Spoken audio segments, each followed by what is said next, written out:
The forgotten camp that shocked the world, what the Allies found at Bergen Belsen. In the final months of World War II, as the Allied forces pushed deep into the heart of Nazi Germany, they stumbled upon a place so horrifying that even the most hardened soldiers were shaken to their core. Bergen Belsen, the first concentration camp to be liberated by Western Allied troops, was not just a prison.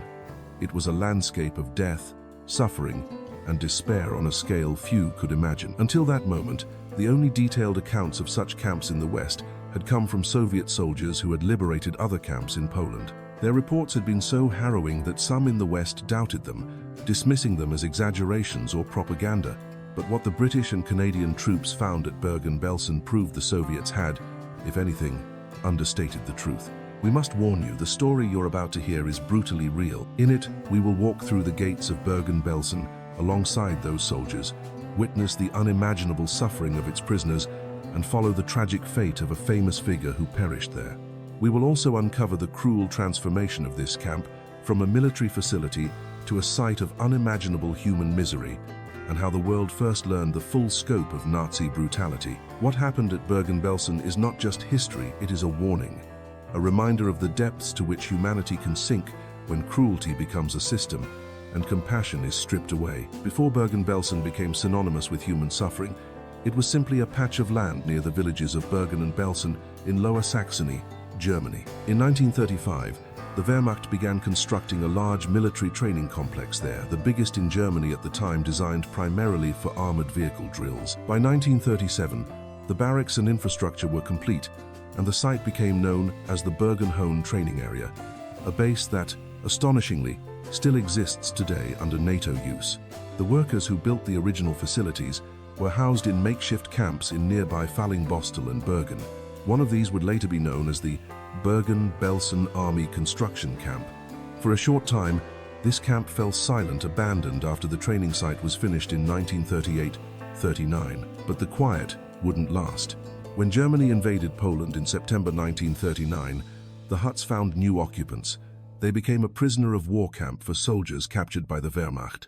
The camp at Fallingbostel became Stalag 11B, one of the largest POW facilities in Nazi Germany, holding up to 95,000 prisoners from many nations. In June 1940, Belgian and French POWs were transferred to the old Bergen Belsen construction camp, and by June 1941, preparation for the invasion of the Soviet Union, the facility expanded again.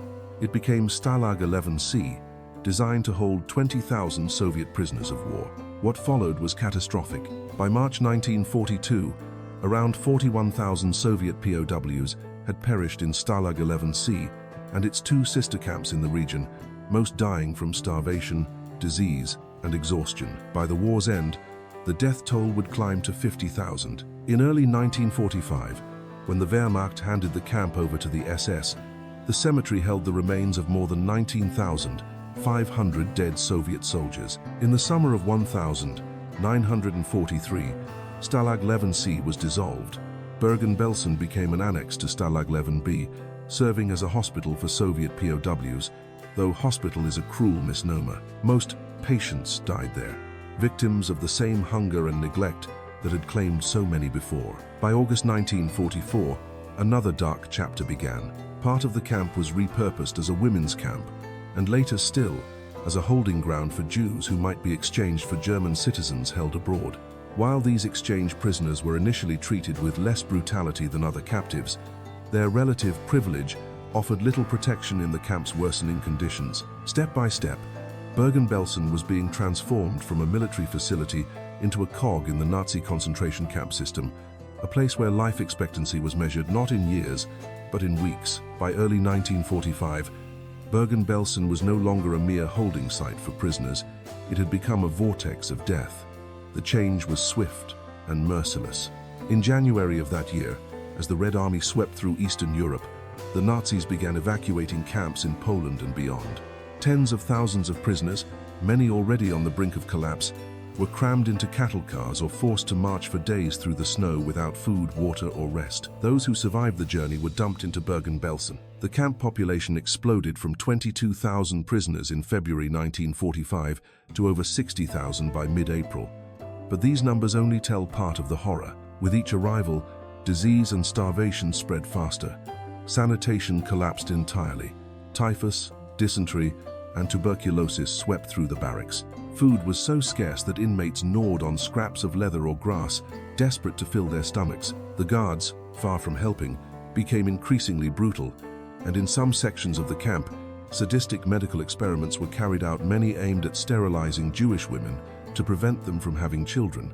Eyewitnesses later testified to scenes beyond comprehension. One survivor, Gina Turgel, recalled arriving to find a giant tent, no beds, no blankets, no windows, only open holes where glass had been. She and her mother chose a corner to lie down in, exhausted. The next morning, she awoke to the sight of walking skeletons and piles of bodies, so emaciated it was impossible to tell if they were men or women. Another survivor, Katerina Hardy, later said, "In the concentration camp, what was normal wasn't life, normal was death. I belong to the dead of Bergen Belsen."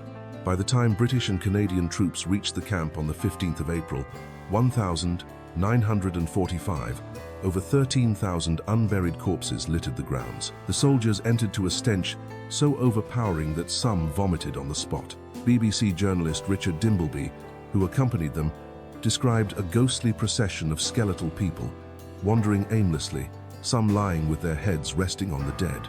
He recalled a mother handing a soldier a bundle she believed to be her hungry baby, only for him to discover the child had been dead for days. In the days before liberation, prisoners had been without food or water for nearly a week, partly due to Allied bombings that cut supply lines. Even after the camp's liberation, the dying did not stop. At its peak, 500 prisoners per day were still succumbing mostly to typhus. In total, historians estimate about 100,000 people died in Bergen Belsen during its years of operation, with more than half perishing in the final months. Among the countless lives stolen by Bergen Belsen, two names stand out not because their suffering was greater than others, but because their stories had already touched the world. Margot Frank and her younger sister, Anne Frank, the young diarist whose words would later become a symbol of hope and resilience, both died here in February or March 1945. They had been transferred from Auschwitz during the camp evacuations, already weakened by months of starvation and disease. Like so many others, typhus claimed them before liberation could arrive. Another haunting figure was Katerina Hardy, a Hungarian violin prodigy. When the British entered the camp, she was only 16 years old and weighed a mere 29 kilograms. She was so malnourished that she could not straighten her legs, could not stand, and could not swallow solid food. Yet, against all odds, she survived after being taken to a military hospital. But Bergen Belsen's horrors were not only about mass death, they also revealed chilling insight into the Nazi regime's obsession with racial ideology. Within its fences, SS doctors experimented with sterilization methods to prevent Jewish women from having children. These experiments were often disguised as medical treatment, but were in fact deliberate torture. Exposure to extreme doses of X-rays, surgeries without anesthesia, and injections of caustic chemicals that caused excruciating pain and permanent damage. And the cruelty didn't always end with experimentation. Many women used in these tests were murdered afterwards so autopsies could be performed. This was part of a broader Nazi vision, a calculated plan to erase entire populations from the future, not just the present. Bergen Belsen's liberation was the first time Western Allied forces fully confronted the reality of the Nazi concentration camp system. Soviet troops had already seen similar horrors in camps across Eastern Europe, but for the British, Canadians, and Americans, this was the first undeniable proof. In fact, US General Dwight D. Eisenhower insisted that the atrocities be documented and shown to the world, both to honor the victims and to prevent future denial. Delegations of German civilians were marched through the camp after liberation, forced to see the piles of bodies and the skeletal survivors. Many claimed they hadn't known what was happening. The truth was now inescapable and impossible to forget. When Bergen Belsen was finally in Allied hands, the nightmare did not vanish overnight. The British immediately began the grim work of burying the thousands of corpses strewn across the grounds. German nurses and surviving camp personnel were forced to tend to the sick and assist in the cleanup under armed guard. Even in liberation, death hung heavily in the air for many. The diseases raging inside their bodies were too advanced to be stopped. The world's outrage over what was found in Bergen Belsen fueled the post-war push for justice. Between the 17th of September and the 17th of November, 1945, the Bergen Belsen trial was held in Lüneburg, Germany. 45 individuals, including SS Commander Josef Kramer, 16 male SS guards, and 16 female guards, stood accused not only for crimes committed at Bergen Belsen, but also for atrocities in Auschwitz. The trial revealed chilling testimony about gas chambers, mass executions, and the daily brutality prisoners endured. The verdicts were decisive. 11 of the defendants, including Kramer, were sentenced to death and executed on the 13th of December, 1945 Hamelin prison. 14 others were acquitted, while the rest received prison terms ranging from 1 year to life, though many sentences were later reduced.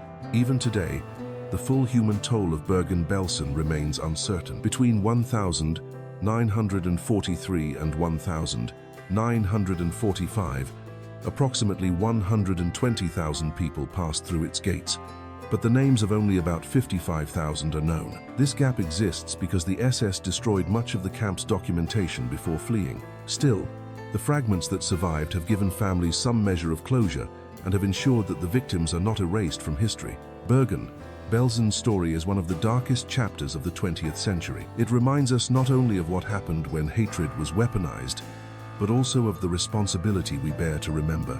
As survivors like Gina Turgel and Katarina Hardy proved, the human spirit can endure unimaginable cruelty, but their voices also warn us. Vigilance against such evil can never lapse.